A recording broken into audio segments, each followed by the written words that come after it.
Kapolri dan Panglima TNI sepakat investigasi kasus 3 polisi tewas ditembak di Way Kanan. Hasil otopsi, 3 polisi di Lampung tewas dengan 1 tembakan di kepala dan dada. Menkum tegaskan revisi Undang-Undang TNI bukan permintaan Prabowo. Menteri Keuangan Sri Mulyani beri pesan ke BUMN usai IHSG anjlok. Gempa kuat magnitudo 5,5 guncang Tapanuli Utara, 1 orang tewas. Kasus pengeroyokan jukir di Cimaung, Bandung hingga tewas, polisi tangkap 21 anggota geng motor. WNI korban eksploitasi di Myanmar diancam akan diambil organ tubuhnya. Viral larangan drone di Gunung Bromo dan Semeru dikaitkan dengan temuan ladang ganja. Bersama saya Muhammad Skardi, inilah berita-berita headline iNews ID hari ini. Kapolri Jenderal Listio Sigit Prabowo dan Panglima TNI Jenderal Agus Subianto sepakat menginvestigasi kasus penembakan 3 polisi di Way Kanan, Lampung. Kapolri dalam keterangannya di Jakarta Selasa kemarin mengatakan kasus penembakan itu akan diinvestigasi hingga tuntas. Saat ini Kapolda Danrem juga masih terus melakukan investigasi. Kapolri pun mendorong semua personel kepolisian tetap bekerja dengan baik, penuh semangat dan berhati-hati. Dia juga meminta untuk terus menjaga sinergi dan solidaritas. Diketahui 3 polisi gugur dalam tugasnya saat menggerebek judi sabung ayam di Kampung Karangmanik, Kecamatan Negara Batin, Way Kanan, Lampung. Ketiganya adalah Kapolsek Negara Batin Ibtu Lusianto, Bribka Petrus Aprianto, dan Bribda Galip Suryaganta. Berdasarkan keputusan Kapolri, ketiga personil yang gugur dinaikkan pangkatnya setingkat lebih tinggi, yakni AKP Anumerta Lusianto, Aibda Anumerta Petrus Aprianto, dan Bribtu Anumerta M. Galip Suryaganta. Sementara 2 oknum anggota TNI yang diduga menembak ketiga polisi telah ditangkap. Keduanya adalah Kopka Basar dan Peltu Lubis telah ditahan di Denpom, Lampung. Hasil otopsi mengungkap penyebab 3 anggota Polres Way Kanan gugur saat menggerebek lokasi judi sabung ayam akibat ditembak dari arah depan. Hal tersebut diungkapkan Kasubit Dokpol Bidokes Polda Lampung AKBP Dr. Gigi Legowo Hamioto SPBM saat menyampaikan hasil otopsi di Rumah Sakit Bayangkara Polda Lampung Selasa kemarin. Legowo mengatakan proses otopsi berlangsung selama 10 jam sejak pukul 2 waktu Indonesia Barat hingga pukul 12 waktu Indonesia Barat di ruang instalasi forensik Rumah Sakit Bayangkara Polda Lampung. Berdasarkan otopsi diketahui ketiga anggota Polres Way Kanan yang gugur saat melaksanakan tugas ditembak dari arah depan masing-masing dengan 1 tembakan. Dia merinci hasil otopsi jenazah Kapolsek Negara Batin AKP Anumerta Lusianto terdapat lubang bekas peluru dari arah depan di dada kanan. Proyektil peluru ditemukan di rongga dada sebelah kiri. Kemudian pada jenazah Aibda Anumerta Petrus Aprianto terdapat bekas luka lubang peluru dengan arah menembak dari depan, persis pada mata sebelah kiri. Dari otopsi ditemukan proyektil peluru di tempurung kepala. Sementara hasil otopsi Bribtu Anumerta M. Galip menunjukkan terdapat lubang bekas peluru pada sisi kiri bibir menembus rongga mulut. Posisi proyektil peluru ada di antara tempurung kepala dan tenggorokan.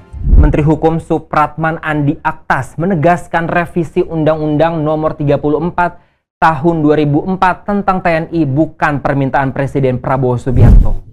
Andi yang ditemui di Kompleks Parlemen Senayan, Jakarta Pusat Selasa kemarin menegaskan Presiden Prabowo Subianto tidak pernah terbersit untuk mempercepat pembahasan revisi Undang-Undang TNI. Dia menegaskan RUU TNI merupakan inisiatif DPR pada periode lalu. Menkum pun menegaskan RUU TNI tidak melahirkan kembali dui fungsi militer. Untuk itu, dia meminta kepada publik tidak perlu mengkhawatirkan adanya prajurit aktif menduduki jabatan sipil. Supratman menjelaskan jabatan sipil yang diatur dalam Undang-Undang TNI hanya berkaitan dengan tugas dan fungsi pokok dalam bidang pertahanan dan keamanan, kecuali untuk jabatan sipil yang lain maka yang bersangkutan ataupun anggota TNI aktif harus pensiun. Sebelumnya Komisi 1 DPR sepakat membawa revisi Undang-Undang TNI untuk disahkan menjadi undang-undang dalam forum rapat paripurna DPR. Kesepakatan diambil dalam rapat kerja bersama pemerintah dengan agenda pembicaraan tingkat 1 untuk pengambilan keputusan terhadap RUU TNI di ruang rapat Banggar DPR Selasa kemarin. RUU TNI mengubah sejumlah hal seperti tugas pokok TNI. Tugas TNI ditambah 2, yakni membantu menanggulangi ancaman siber, membantu dan menyelamatkan WNI, serta kepentingan nasional di luar negeri. Selain itu, RUU TNI juga mengatur 15 pos kementerian dan lembaga yang bisa dijabat oleh prajurit aktif tanpa harus mengundurkan diri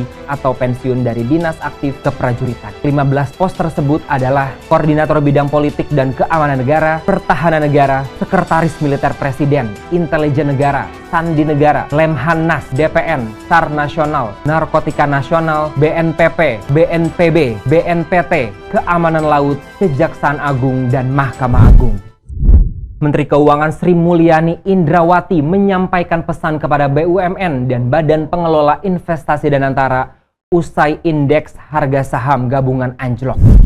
Diketahui aktivitas perdagangan IHSG pada Selasa kemarin sempat dihentikan sementara oleh BEI pada sesi 1 karena mengalami penurunan hingga lebih dari 5%. Menyikapi anjloknya IHSG ini, Sri Mulyani meminta kepada BUMN dan Danantara yang akan mengelola BUMN agar pengelolaan BUMN dilakukan secara profesional dan transparan. Hal ini sebagaimana amanat Presiden Prabowo Subianto. Menku mengatakan manajemen BUMN bertanggung jawab menjelaskan kepada masyarakat terkait permasalahan yang ada, sehingga tingkat kepercayaan publik terhadap perusahaan terjaga. Kendati begitu, dia memastikan bahwa pengelolaan BUMN melalui Danantara bakal dilakukan secara maksimal, termasuk kinerja perusahaan terbuka di pasar modal. Bahkan dia menjamin Danantara akan mengelola BUMN secara profesional dan transparan sesuai arahan Presiden. Diketahui IHSG sempat anjlok lebih dari 5% pada Selasa kemarin. Bursa Efek Indonesia pun memberlakukan penghentian market sementara atau trading hold selama 30 menit. IHSG yang mengalami tekanan cukup signifikan dipicu oleh berbagai faktor global maupun domestik. Wakil Ketua DPR Sufmi Dasko Ahmad bersama Komisi 11 DPR langsung inspeksi mendadak ke kantor BEI Jakarta Pusat Selasa kemarin setelah IHSG anjlok. Gempa tektonik berkekuatan magnitudo 5,5 mengguncang Tarutung, ibu kota Kabupaten Tapanuli Utara, Provinsi Sumatera Utara Selasa kemarin.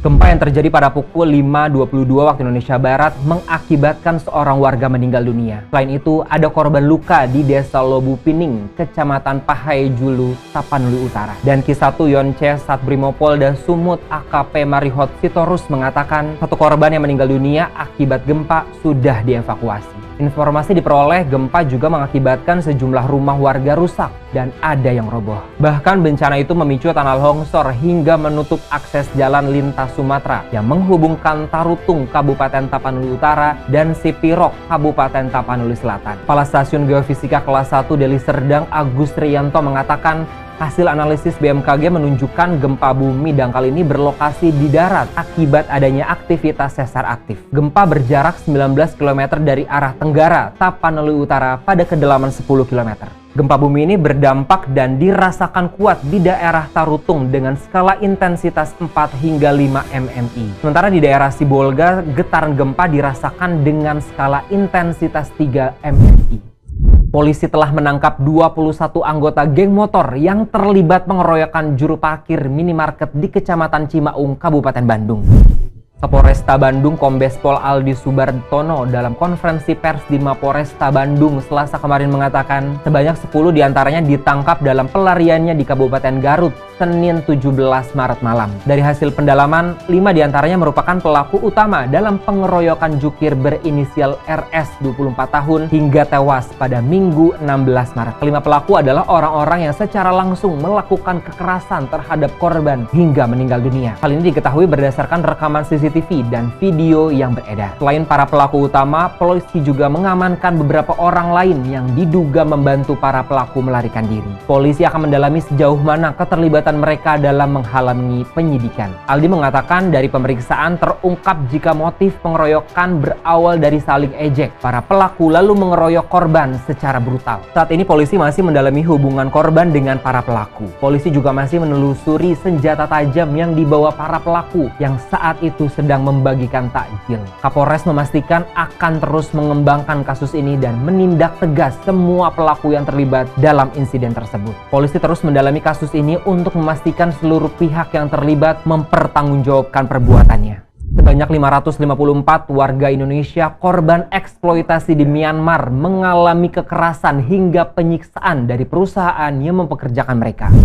Menteri Koordinator Bidang Politik dan Keamanan Budi Gunawan Selasa kemarin mengungkap selama bekerja di markas sindikat online scamming di Myanmar, para korban mengalami kekerasan fisik seperti pukulan hingga disiksa dengan cara disetrum listrik. Bahkan korban diancam salah satu organ tubuhnya akan diambil atau dikeluarkan jika tidak memenuhi target kerja. Tak hanya itu, paspor para korban juga diambil. Mereka dilarang untuk berkomunikasi dengan pihak keluarga. Budi pun meyakini ada dugaan penyanderaan dan jaringan mafia online scam yang masif dalam kasus ini berdasarkan indikasi dan petunjuk yang didapat. Diketahui sebanyak 400 WNI berhasil diselamatkan dari wilayah konflik di Myawaddy, Myanmar, Senin kemarin. Para WNI tersebut menjadi korban eksploitasi penipuan online atau online scam. Berdasarkan keterangan resmi Kementerian Luar Negeri, ratusan WNI itu awalnya diseberangkan ke kota Mae Sot di wilayah Thailand. Setelah melalui proses screening kesehatan dan mekanisme rujukan nasional, para WNI berangkat menuju Bandara Don Muang, Bangkok. Selanjutnya mereka diterbangkan dengan pesawat charter ke tanah air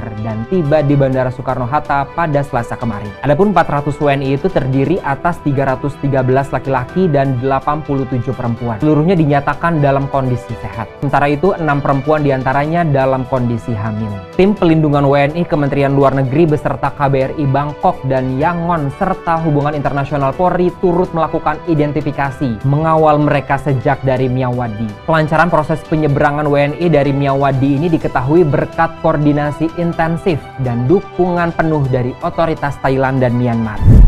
Video dari drone yang menemukan ladang ganja di areal sekitar lereng Gunung Bromo dan Gunung Semeru viral di media sosial.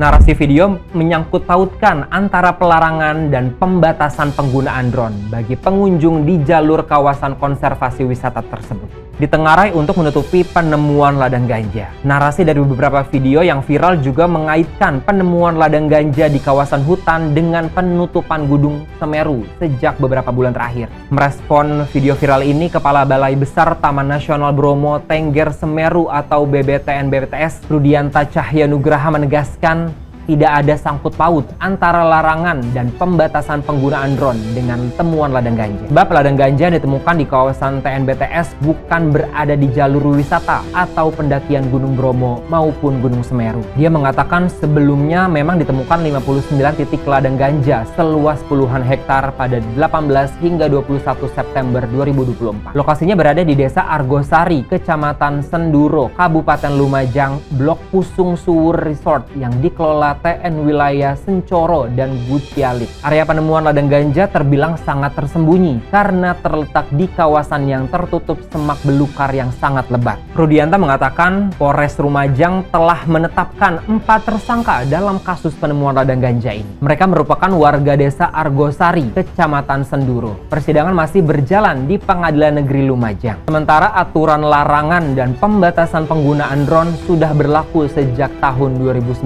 Tujuannya adalah agar pendaki tidak terganggu. Sementara penetapan tarif penggunaan drone di kawasan TNBTS merupakan amanat dari Peraturan Pemerintah Nomor 36 Tahun 2024 yang berlaku sejak 30 Oktober 2024. Tarif ini berlaku secara nasional di seluruh kawasan konservasi, baik taman nasional maupun taman wisata alam di seluruh Indonesia.